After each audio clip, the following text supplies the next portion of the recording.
Hi everyone, thank you for joining me in this series of food dialogues on health impact of our food system, and in this particular case, the impact of the first 1,000 days of life. My name is Lisanne du Plessis. I'm a researcher and lecturer at the Division of Human Nutrition at Stellenbosch University, and I would like to share my presentation with you now.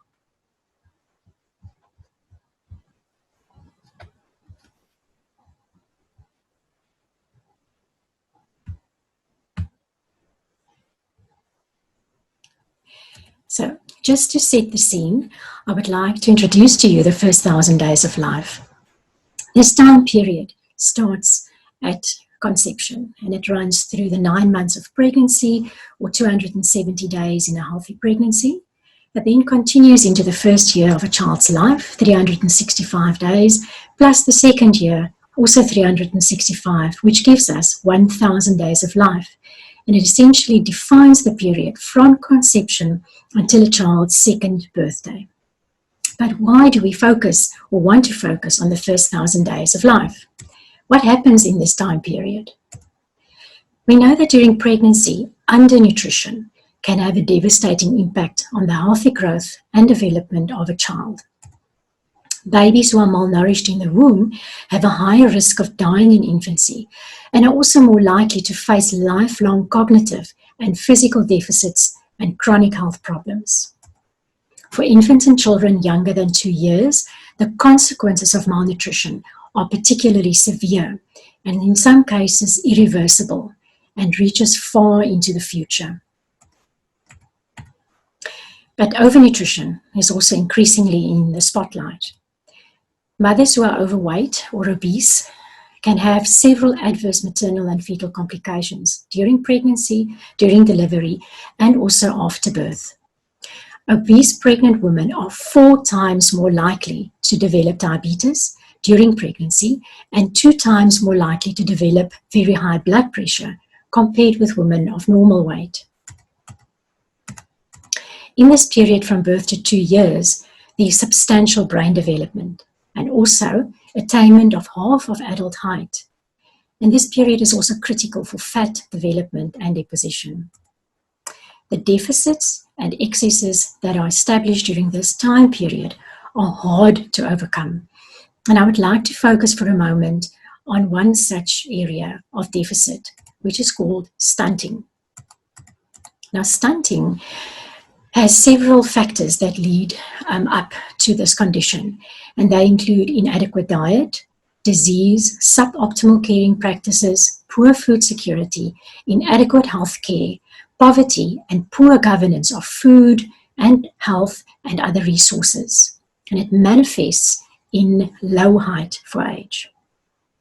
It also impacts brain growth. If undetected and untreated by the age of 2 years, the damage can be irreversible. The child cannot reach his or her full potential in cognition, and it impacts on schooling achievement and later on educational and employment opportunities.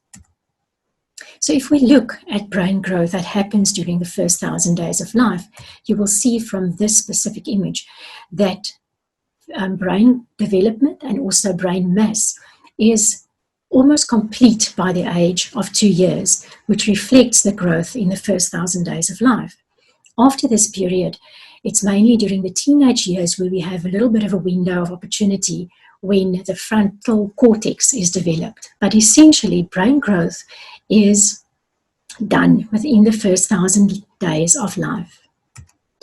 If you look at this brain image of a normal child and a neglected child, the picture that we have when a child is stunted is very similar, and you can see the normal brain and the reduced mass or volume of the extremely neglected or stunted child. The good news is that in 1,000 days, we can change the future. Now, usually when we look at investments, we know that short-term investments are defined as 1 to 2 years, medium to 3 to 5 years, and long-term more than 5 years. But in this short period of time, 1,000 days, if we focus on improving nutrition of mothers and infants in this time period, we can help ensure that a child can live a healthy and productive life. And investing in this time period can also help families, communities, and countries break out of the cycle of poverty, something we desperately need in our country.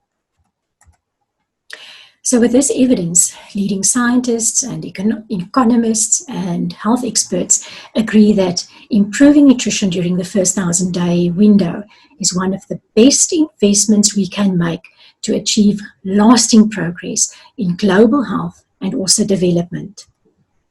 And it is estimated that with every dollar spent on nutrition, you have a $16 in return, and very few investments can actually boast this kind of return. So in summary, the right nutrition during the first 1,000-day window period can lead to the following. And I would like you to just think of South Africa and Cape Town while we go through these bullet points, because they have impact on all the things that we struggle with in our country and province. We can save more than 1 million years each.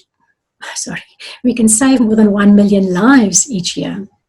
We can significantly reduce the human and economic burden of diseases like TB, malaria, and other chronic conditions later in life.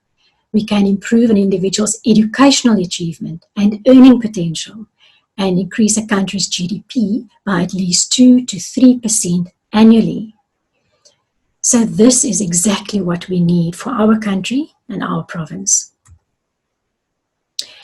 So let's pause for a moment there and then see for ourselves what is the profile of South African and Cape Town women of childbearing age before COVID-19. Nationally, we know that our mothers and women are overweight and obese, and they have a high risk for high blood pressure and high blood sugar. And if we throw in the vitamin A deficiency and maternal anemia or iron deficiency anemia, we see that South African women of childbearing age face a predicament in the context of maternal nutritional health outcomes and also resultant birth outcomes. In the Western Cape, almost a quarter of women in our province are considered overweight, and 47.5% are considered obese. And of these obese women, 26% are considered severely obese. So they have an extremely elevated risk for heart disease, diabetes, and other NCDs. And it's not surprising then that more than half of women are found to be hypertensive in this province. If we then look at infants and children, and their measurements specifically, nationally for children under 5, 6% are underweight and 3% are wasted, and 27% of our children are stunted. 13% are overweight. In the Western Cape, also for children under 5, 23% are moderately stunted, and a further 6.6% are severely stunted, which is close to the national averages. And then 14% are overweight. If we look at infant and young child feeding, we know that 32% of babies under 6 months receive exclusive breast milk, but this is the nourishment of choice, and yet only 32% of our children enjoy that and the benefits of it.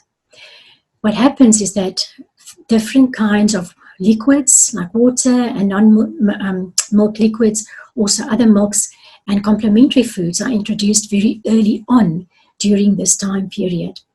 And a quarter of our infants under 6 are never breastfed at all. So we know about this, the practices in our country of early introduction of solid foods and liquids. Only 23% of our children met the criteria for a minimum acceptable diet, which means that our children are not getting a varied diet that they need. And these poor figures of exclusive breastfeeding and the early introduction of solid foods into the diet pose significant threats to child health and nutrition.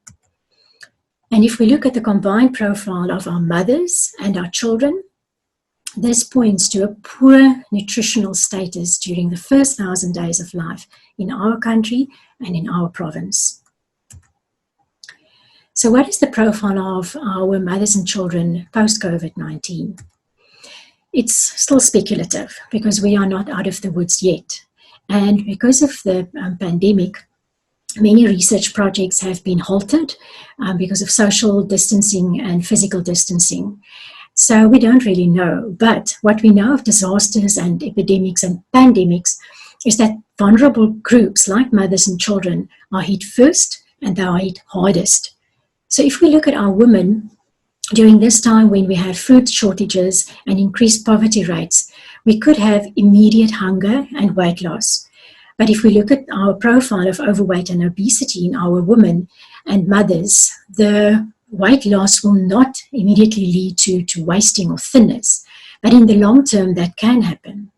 But what is important here is the loss in productivity and poor health and poor immunity. And including here is also poor mental health. For our children, if we should speculate what could happen, is that the immediate food shortages, the struggles and poverty can lead to hunger and weight loss. And here we refer to the conditions of moderate and severe acute malnutrition, or MAM and SAM. And SAM is a life-threatening condition when children lose a lot of weight in a short space of time. If this continues for a longer period of time, we can have stunted growth. And we already had a huge problem with stunting before COVID-19, so this will just exacerbate the problem that we already have. And of course, it will lead to a loss of resilience. So what have we learned from this pandemic?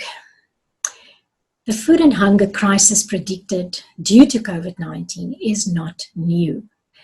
Prior to this global pandemic, malnutrition was the global disaster that was set to threaten 135 million lives by the end of 2020. And this has just been increased by this pandemic. So COVID-19 just exacerbated the persistent problem. And what it also did, it actually exposed the fault lines in our food system. So the predicted impact of COVID-19 now points us to weaknesses in our policies, in our programs, in stakeholder accountability, and also in governance in relieving malnutrition. For more lessons that we have learned, I would like to point you to a community chest publication that was launched on World Hunger Day earlier this year, with the topic or the title, Challenging False Narratives in a Global Crisis. And I would like to urge you to go to this publication to see more lessons that have been learned from this pandemic. So if we look at the risks and the opportunities for the future, myself and Liesl Engelbrecht wrote a piece for this community chest publication. And as far as risks go, we said everybody hopes that the world will recover from COVID-19 and that our lives will go back to normal. But there's a danger of wanting to return to a normal that is flawed. And if we look at malnutrition, undernutrition and overnutrition was already there before this pandemic. Now we cannot return to a world where that was already prevalent and persistent and now want the same, because we now have more of that same. If we look on the bright side and we look for opportunities, I'll quote from this piece that we wrote. Looking ahead, post-COVID-19 in South Africa, imagine getting the same stakeholders that acted so swiftly and courageously to fight the pandemic to agree on another target for combat, malnutrition. Imagine if they, in the same united way, decide on the coordination and mobilization of resources to create environments, food production systems, and infrastructure in which all humans have an opportunity to thrive. So in conclusion, I would like just to say that we have to focus on our vulnerable groups. And these are our women, our mothers, infants and young children. We have to, as a matter of urgency, focus on the first 1,000 days of life, and the actions that are immediate should be maternal nutrition and supplementation during pregnancy, breastfeeding support, protection and promotion like never before, and complementary feeding with a diverse diet that our children need to flourish. And then if we look at the image on the right-hand side of the screen, and you see all of the different rings of responsibilities around a mother, we cannot solve this issue and the problems that has been brought on by this pandemic without a whole of society approach. Because if we think about it, it was never supposed to be a one-woman job to raise our children, to feed our children, and to nourish and nurture our children. This is a whole of society job. Thank you very much.